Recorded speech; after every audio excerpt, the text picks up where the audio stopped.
Hello students, welcome you all on future defence academy YouTube platform, जहां पर आप सभी का स्वागत है फ्यूचर डिफेंस एकेडमी के यूट्यूब प्लेटफॉर्म पे। जी हाँ, आज हम चल रहे हैं हमारी लाइव सेशन की ओर, जहां पर हम कर रहे थे क्लास इंग्लिश में हमारे रेगुलर टॉपिक को। और आज हमने, क्योंकि हमारे चल रहे थे पार्ट्स ऑफ स्पीच का टॉपिक, लेकिन अब हमने स्टार्ट किया था एक अलग हटके टॉपिक लिया था, जिसको मैंने आपके सामने नाम दिया था मॉडल्स। तो मॉडल्स, जिन्हें कई लोग मॉडल्स भी बोलते हैं। तो अब अगर हम बात करें मॉडल्स की, तो मॉडल्स के अंदर हम लोग देखेंगे कि क्या करना होता है। तो मॉडल्स में हम लोगों ने ले लिया था हमारा हम ले चुके हैं मे और माइट को, हमने ले लिया कैन और कुड को, हम ले चुके हैं, आज हम लेने वाले, और हमने सारे हैव टू वाले यानी टू वाले जितने भी थे, जैसे ऑट टू हो गया, यूज टू हो गया, नीड टू हो गया, डेयर टू हो गया, हैव टू, हैज टू और हैड टू, इन पांचों को हमने कवर कर लिया था। एक हमने कवर किया था मस्ट को। आज हम कवर करने वाले हैं विल और वुड को। जी हाँ, आज हम लेंगे विल और वुड। तो सबसे पहले स्टार्ट करते हैं विल के साथ। अब देखिए, विल के बारे में अगर बात करें तो विल अपने आप में ही क्या है, एक विल है। विल हमेशा इस्तेमाल किसके लिए होता है, विल पावर के लिए। विल यानी जहां पर शक्ति, इच्छा शक्ति। तो विल जो है एक्चुअल में वैसे सिंबल है फ्यूचर टेंस का। जी हाँ, ये सिंबल किसका है, फ्यूचर टेंस की हेल्पिंग वर्ब है। ज्यादातर मोस्टली जो विल का इस्तेमाल किया जाता है, विल का इस्तेमाल होता है हमारे फ्यूचर के रेफरेंस में। अगर हम फ्यूचर के रेफरेंस में बात कर रहे हैं, तो फ्यूचर के रेफरेंस में अगर आप बात करें तो ये आई और वी को छोड़ के सेकेंड एंड थर्ड पर्सन के साथ में क्या किया जाता है, इस्तेमाल किया जाता है। जी हाँ, करेक्ट यूज अगर बात करें विल और शेल की, तो एक यूनिवर्सल फिनोमिना यही कहता है कि आपको शेल का इस्तेमाल हमेशा फ्यूचर के रेफरेंस में अगर बात करें तो विल ना लगाएं। विल्स की बजाय आप अगर नॉर्मल फ्यूचर रेफरेंस की बात करें तो शेल को लगाया करो।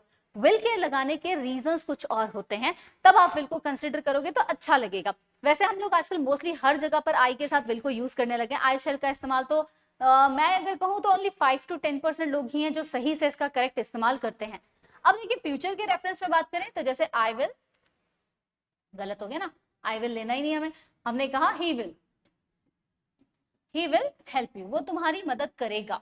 तो यहाँ पर सेकेंड एंड थर्ड पर्सन की बात हो रही है, और फ्यूचर के रेफरेंस में बात हो रही है कि वो मदद करेगा। हो सकता है, नॉट श्योर, लेकिन फ्यूचर में रेफरेंस है इसलिए। दूसरा आते हैं इसके कुछ एक्सेप्शनल रूल्स। एक्सेप्शनल रूल्स में आ जाएगा इसके लिए, एक्सेप्शन की अगर बात करें तो यहां पर यूज होगा आई और वी के साथ, किस रेफरेंस में इसका इस्तेमाल किया जाता है। बाकी पर्सन के साथ तो होता ही होता है, लेकिन आई और वी के साथ स्पेशल कौन से केसेस हैं। तो इसमें सबसे पहला जो केस आता है वो आता है प्रॉमिस। यदि आप किसी इंसान के साथ प्रॉमिस कर रहे हो, यानी फर्स्ट पर्सन अगर किसी के साथ प्रॉमिस कर रहा है कि मैं तुम्हारे लिए ऐसा करूंगा, तो ऐसे केस में आई के साथ शेल की बजाय हम किसको प्रेफरेंस देते हैं, जी हाँ, मॉडल के तौर पे आई के साथ वी हो जाएगा। जैसे I will help you whenever you ask, यानी जब भी तुम पूछोगे मैं तुम्हारी क्या करूंगा, मदद करूंगा। तो ये एक तरह का क्या है, प्रॉमिसिंग है ना, प्रॉमिस है, तो प्रॉमिसिंग सेंटेंस है। तो ये प्रॉमिस कर रहा है कि भाई मैं हम तब जब भी मदद करूंगा, जब भी तुम क्या करोगे, मुझसे पूछोगे या मुझे बोलोगे तुम्हारी मदद करने के लिए। तो यहां पर हमने देखा कि जब भी हम प्रॉमिस कर रहे हैं तो आई और वी के साथ हम किसका इस्तेमाल कर सकते हैं, विल का इस्तेमाल कर सकते हैं। नेक्स्ट आ जाते हैं हम लोग नेक्स्ट पे। नेक्स्ट आता है डिटर्मिनेशन। जब आप किसी काम को लेकर बहुत ज्यादा क्या हो, डिटरमाइन हो, यानी कि आप उसको दृढ़ संकल्प ले चुके हो कि भाई मेरे को ऐसा करना ही करना होगा, या ऐसा मेरा इरादा है। तो जैसे I will crack this exam. अब आई विल क्रैक, ये डिटर्मिनेशन है, मेरा दृढ़ संकल्प है कि भाई मैं ये एग्जाम क्रैक करके रहूंगा, यानी मैं करके ही रहूंगा, मैं करके दिखाऊंगा, इस तरीके से आ जाएगा। ठीक है, सी आ गया इसमें। नेक्स्ट इसमें देखिए क्या आ जाएगा, नेक्स्ट इसमें आ जाता है विलिंगनेस। जब हमें कोई काम चला के करने की इच्छा होती है, विलिंगनेस होती है कि भाई हमें काम करना है, इच्छा है हमारी, हम काम करना चाहते हैं चला के, तो उस वक्त जाए। जैसे I will carry your luggage, I will carry your luggage into the station. तो ऐसे केस में हम देख रहे हैं यहां पर मेरे खुद चला के इच्छा हो रही है ना, विलिंगनेस आ रही है कि मैं तुम्हारा सामान लेकर कहां जाऊंगा, स्टेशन में जाऊंगा। ठीक है, डी आ जाता है। नेक्स्ट इसमें आ जाता है, अगर आप किसी को क्या कर रहे हो, थ्रेट दे रहे हो, थ्रेट, या फिर आप किसी को क्या कर रहे हो, वार्निंग दे रहे हो, तब ऐसे केस में हम क्या करते हैं, आई और वी के साथ इसका इस्तेमाल करते हैं। जैसे आई विल किल यू, मैं तुम्हें मार दूंगा। जान से, है ना। तो इस तरीके से, तो यहाँ थ्रेट और वार्निंग जब दी जा रही है तब। तो ये जो वर्ड्स हो गए, इनमें साफ पता लग रहा है कि ऐसे केसेस होते हैं जहां पर हम विल का इस्तेमाल क्या करते हैं, यूज करते हैं आई और वी के साथ। Otherwise grammar prefer first shall in the future reference के तौर पे। आगे चलते हैं नेक्स्ट पे। अब विल का इस्तेमाल रिक्वेस्ट के लिए भी होता है। रिक्वेस्ट के लिए भी आप क्या कर सकते हो, विल का इस्तेमाल कर सकते हो फॉर रिक्वेस्ट पर्पस। तो रिक्वेस्ट पर्पस के लिए आपका विल का इस्तेमाल कैसे रहेगा, जैसे will you open the page number 6, क्या तुम पेज नंबर 6 खोलोगे। तो यहाँ पर हम एक तरह से रिक्वेस्ट है, रिक्वेस्ट का मतलब इसके अंदर ना पोलाइट है ना एक्सट्रीम पोलाइट है, यू आर जस्ट कैजुअली आप रिक्वेस्ट कर रहे हो।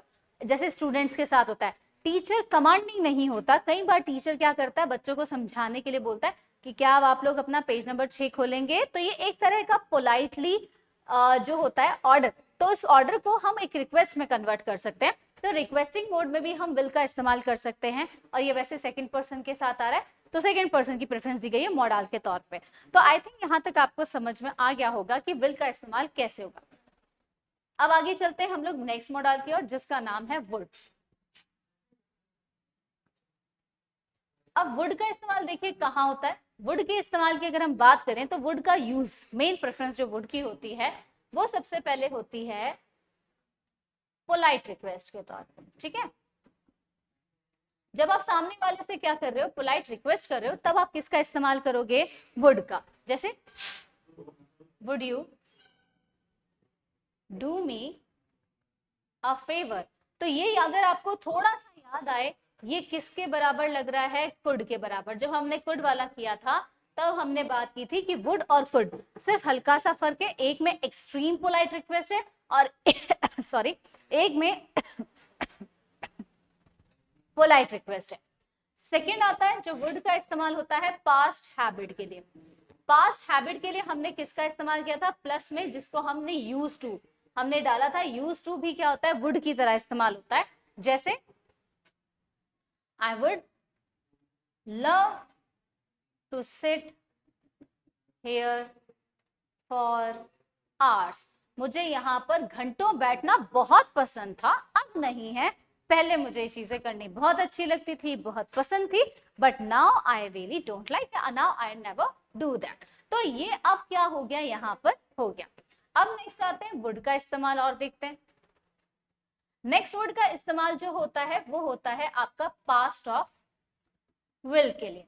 विल का जब भी पास्ट सेंस करते हैं किसमें, हम इनडायरेक्ट स्पीच के अंदर, तब हम किसका इस्तेमाल करते हैं, जी हाँ हम इस्तेमाल करते हैं, किसका इस्तेमाल करेंगे, ऑब्वियसली वुड का। जैसे she said Radha will come tomorrow, ठीक है। तो इसका क्या हो जाएगा, she said that Radha will का would, Radha would come the following day. कई लोग नेक्स्ट डे लगाते हैं लेकिन फॉलोइंग डे होता है, ये ध्यान रखें, ठीक है। आगे बात करते हैं नेक्स्ट, इसका जो टाइप है। नेक्स्ट टाइप में अगर आप देखेंगे तो नेक्स्ट के लिए अगर हम वुड को देखना चाहें तो वुड की प्रेफरेंस आती है इन्विटेशंस के लिए। जी हाँ, इनवाइट कर रहे हैं किसी को, इनविटेशन दे रहे हैं, तो इनविटेशन में इंग्लिश के जितने भी इन्विटेशंस होते हैं उनके अंदर बहुत अच्छे तरीके से बता रखा है कि कैसे आपको इस्तेमाल करना है। तो इन्विटेशन में जैसे हम लोग ज्यादातर इस्तेमाल करते हैं I would like to invite, और ये दिस तरीके से, या Mr and Mrs Mehta would like to invite on the auspicious ceremony of the marriage of their child. तो ये आपने अगर इंग्लिश के अगर आप लोग क्या देखोगे, वो देखते हैं ना ग्रीटिंग कार्ड, क्या मैरिज इन्विटेशन कार्ड देखोगे, तो आपको पता लग जाएगा कि उसमें क्या हो जाएगा कि उसके अंदर आपको पढ़ाई में आ जाएगा कि पढ़ोगे तो आपको पता लग जाएगा कि पढ़ोगे तो आपको पता लग जाएगा कि उसके अंदर जो लाइंस होती हैं वो ऐसे दिखाई देते हैं। Extremely sorry. चलिए अब देखते हैं इसको, शादी के इनविटेशन कार्ड में। यार इतनी देर से मैं ये सोच रही हूँ कौन सा इनविटेशन कार्ड, शादी का जो इनविटेशन कार्ड होता है, जो स्पेशली इंग्लिश वगैरह में जैसे मान लीजिए साउथ इंडियन लोग होते हैं तो वो दोनों लैंग्वेजेस में करवाते हैं। आजकल नॉर्थ इंडिया में भी ट्रेंड हो गया जैसे इनफॉर्मल या फॉर्मल टाइप के जो होते हैं उनको डुअल लैंग्वेज में या फिर आजकल इंग्लिश में ज्यादा, क्योंकि शॉर्ट एंड स्वीट सा इतना सा कार्ड छपवा दो, काम हो जाता है। तो जैसे we would like to invite Mr Mehta to say few words.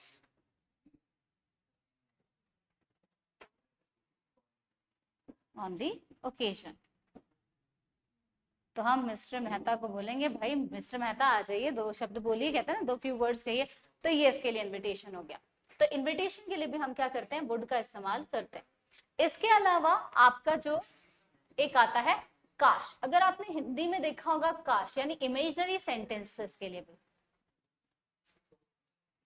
Imaginary sentences में वैसे तो हम इफ के साथ में आई वर यूज करते हैं, कई बार शुड या इफ की जगह पर हो जाता है would that I were a bird.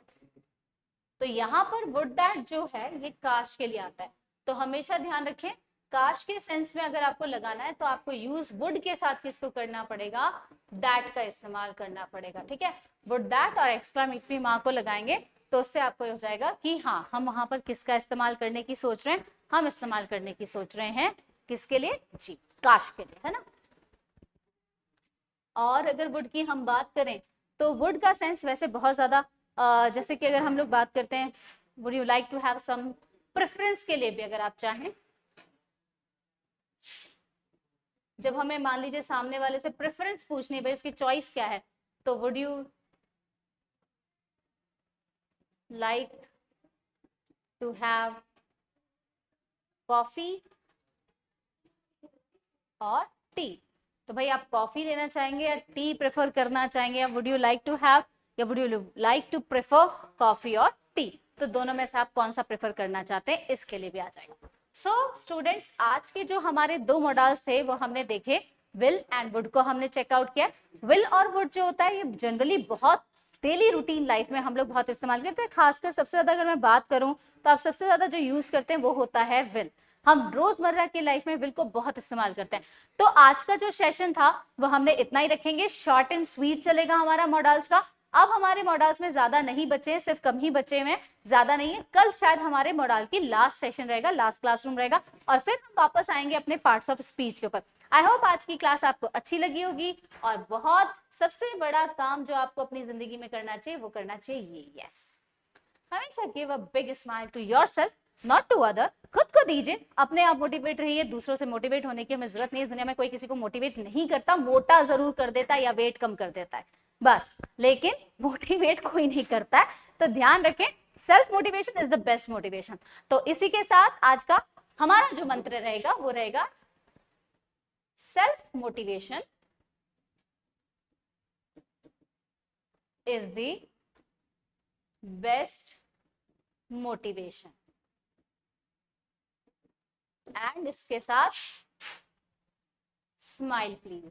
हमेशा ध्यान रखें, खुद को, किसी को देखकर मुस्कुराओ ना मुस्कुराओ कोई फर्क नहीं पड़ता, घंटा फर्क नहीं पड़ता सच्ची में, लेकिन खुद को देखकर हमेशा मुस्कुराओ, because you are the most important person for yourself in your whole life. That's it, simple फंडा है, कोई कभी किसी के काम नहीं आता। बड़ी बड़ी बातें वेद पुराण ज्ञान वाले मैं नहीं करूंगी, इतना ही कहूंगी, खुद को देखकर मुस्कुरा लिया करो, अपने वीडियोस खुद देखकर मुस्कुराया करो कि यार कितना स्मार्ट बंदा हो या कितनी स्मार्ट लड़की हूँ यार, मुझसे ज्यादा स्मार्ट कोई हो ही नहीं सकता। तो इसीलिए जैसे मैं भी सोचती हूँ। ओके चले, कल फिर मिलेंगे हमारी क्लास के अंदर। Till then thank you so much, और वीडियो अच्छा लगे तो एक लाइक, छोटा सा comment and subscribe and share, आपको चारों काम करने। And thank you so much for the viewers and the subscribers. Thank you so much. जय हिंद, जय भारत, गुड नाइट, शब्बा खैर, सायोनारा।